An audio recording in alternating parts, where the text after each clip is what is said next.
సచివాలయాలు దరిద్రాలయాలంటూ, సచివాలయ వ్యవస్థే దండుగా అంటూ, సచివాలయ వ్యవస్థలో ఉద్యోగులు ఎవరికి పనులు లేవంటూ టీడీపీ ఎమ్మెల్యే కోన రవికుమార్ అనుచితమైన వ్యాఖ్యలు చేశారు. అవునులే, చదువుకున్న వాళ్ళకైతే సచివాలయ వ్యవస్థ గురించి తెలుస్తుంది, రాజనీతి గురించి తెలిసిన వాళ్ళకైతే సచివాలయ వ్యవస్థ యొక్క ప్రాముఖ్యత తెలుస్తుంది. చదువు సంధ్య రాని, పొలిటికల్ నాలెడ్జ్ లేని వ్యక్తులంతా కూడా రాజకీయాల్లోకి వస్తే వ్యవస్థలు ఇలాగే ఉంటాయి, వ్యవస్థల గురించి ఇలాగే మాట్లాడుతారు.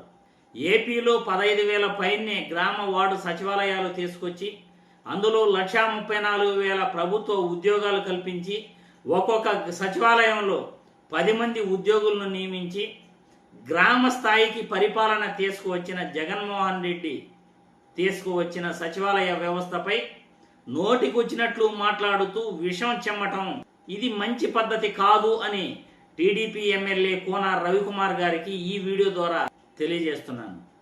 ఎందుకంటే సచివాలయ వ్యవస్థను ఎలా వినియోగించుకోవాలో తెలియకపోతే రాజీనామా చేసేసేయాలి మీ ముఖ్యమంత్రి, మీ ఉప ముఖ్యమంత్రి, మీ ఎమ్మెల్యేలంతా కూడా.